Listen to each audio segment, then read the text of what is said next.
নমস্কার বন্ধুরা, কণিকাস কিচেনে আপনাদের সবাইকে অনেক অনেক স্বাগত জানাচ্ছি। আজকে আমি আপনাদেরকে আমাদের সকলের প্রিয় নরম তুলতুলে খিরসা পাটিসাপটার রেসিপি শেয়ার করব। আর এতটাই সহজ করে দেখাবো যে প্রথমবার পিঠা বানাতে চলেছে সেও একদম পারফেক্টভাবে বানিয়ে ফেলতে পারবেন, আর স্বাদও হবে একদম সেরা। চলুন তাহলে বানানো শুরু করা যাক আমার আজকের রেসিপি। পাটিসাপটা বানাবার জন্য সবার প্রথমে আমি পাটিসাপটার ব্যাটার তৈরি করব। তার জন্য একটা ছোট বাটির 2 বাটি পরিমাণে নিয়ে নিলাম চালের গুঁড়ো, ওই একই বাটির হাফ বাটি ময়দা এবং হাফ বাটিরও কম 1/4 বাটি দিচ্ছি সুজি। অল্প একটু লবণও দিয়ে দিচ্ছি, আর দিচ্ছি 3 চামচ চিনি। এখন ড্রাই ইনগ্রিডিয়েন্টসগুলোকে একটা হুইস্কের সাহায্যে খুব ভালোভাবে মিশিয়ে নিলাম। তারপর দুধ দিয়ে পাটিসাপটার ব্যাটার আমি বানিয়ে নিচ্ছি। দুধের পরিবর্তে অবশ্যই আপনারা জলও ব্যবহার করতে পারেন, তবে দুধ দিলে পাটিসাপটাগুলো বেশি সুস্বাদু হয়। অল্প অল্প করে দুধ দিচ্ছি আর হুইস্কের সাহায্যে ভালোভাবে ফেটিয়ে ফেটিয়ে একটা স্মুথ ফ্লোটিং কনসিস্টেন্সির ব্যাটার আমি বানিয়ে নেব। 1 চামচ ভরে দিচ্ছি খেজুরের গুড়। আমি এখানে গুড় এবং চিনি দুটোই ব্যবহার করেছি, আপনারা চাইলে শুধু চিনি বা শুধু গুড় দিয়েও বানাতে পারেন। হুইস্কের সাহায্যে ভালোভাবে গুড়টাকে ব্যাটারের মধ্যে মিশিয়ে নিলাম। ব্যাটার আমাদের তৈরি হয়ে গেছে।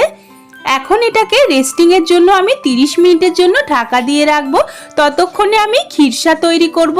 তার জন্য একটা প্যানের মধ্যে নিয়ে নিচ্ছি 1/2 লিটার পরিমাণে দুধ। আমি এখানে নর্মাল দুধটাই নিয়েছি, ফুল ফ্যাট দুধ নিইনি। আপনারা চাইলে ফুল ফ্যাট দুধও ব্যবহার করতে পারেন, সেক্ষেত্রে রেজাল্টটা একটু বেশি ভালো আসবে। 250 গ্রাম দিচ্ছি খেজুরের পাটালি গুড়। গুড়টাকে এখন গলিয়ে নিতে হবে ভালোভাবে। গ্যাসের ফ্লেমটাকে এই পর্যায়ে লোতে রেখেছি। মাঝে মধ্যে নেড়ে চেড়ে নিচ্ছি। অল্প একটু দিলাম এলাচের দানা। আপনারা এলাচের দানার পরিবর্তে এলাচের গুঁড়োও ব্যবহার করতে পারেন। সমস্ত কিছু নেড়ে চেড়ে দিয়ে দিচ্ছি নারকেল কোড়া। এখানে আমি একটা ছোট সাইজের নারকেল কোড়া ব্যবহার করেছি। নারকেল কোড়া দেওয়ার পর আমি গ্যাসের ফ্লেমটাকে মিডিয়াম টু লোতে রেখেছি আর দিয়ে দিচ্ছি 1/2 বাটি পরিমাণে গুঁড়ো দুধ। এখানে আমি ছোট 10 টাকা দামের প্যাকেটের যে গুঁড়ো দুধ পাওয়া যায় সেটা 3টে ব্যবহার করেছি।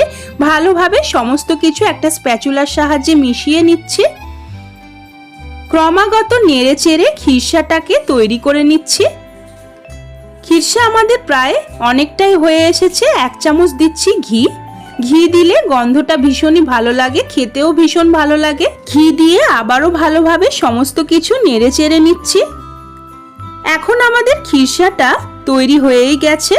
গ্যাসের ফ্লেমটাকে কিন্তু শুরু থেকে শেষ পর্যন্ত মিডিয়াম টু লোতেই রাখতে হবে। প্রথমে লোতে, তারপর মিডিয়াম টু লোতে রেখে খিরসাটাকে বানিয়ে নিতে হবে। খিরসা তৈরি হয়ে গেছে, নামিয়ে নিয়েছি। এদিকে আমাদের পাটিসাপটার জন্য ব্যাটারও একেবারেই তৈরি হয়ে গেছে, ভালোভাবে সেটেল হয়ে গেছে ব্যাটারটা। সুন্দর একটা ফ্লোটিং কনসিস্টেন্সির ব্যাটার আমাদের একেবারেই তৈরি। একটা প্যানের মধ্যে আমি ঘি ব্রাশ করে নিয়ে দিয়ে দিচ্ছি 1 হাতা পরিমাণে পাটিসাপটার ব্যাটার। তারপর রোটেট করে এইভাবে একটা পাতলা রুটি বানিয়ে নিয়েছি। 30 থেকে 40 সেকেন্ড পর দিয়ে দিচ্ছি খিরসা। এবার স্প্যাচুলার সাহায্যে একদম আস্তে করে হালকা হাতে রোল করে নিচ্ছি। রোল করে নেওয়ার পর উল্টে পাল্টে ভালোভাবে একটু পাটিসাপটাটাকে সেকে তুলে নেব।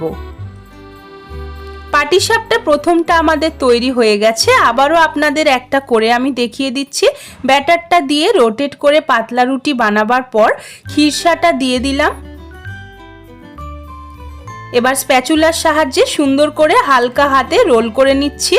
রোল করে নিয়ে 2 দিক ভালোভাবে একটু সেকে নেব। কত সুন্দর দেখতে হচ্ছে দেখুন আমার পাটিসাপটাগুলো, ছোট ছোট আর ভীষণই সুন্দর। আবারও একটা পাটিসাপটা বানানো হয়ে গেল। প্রত্যেকটা আমি ওই একই প্রসেসে বানিয়ে নিয়েছি। আজকে আমার এই সহজ সরল পদ্ধতিতে ক্ষীরের পাটিসাপটা রেসিপিটি যদি আপনাদের ভালো লেগে থাকে তবে এইভাবে একবার বানিয়ে আমাকে কমেন্ট করে জানাতে ভুলবেন না।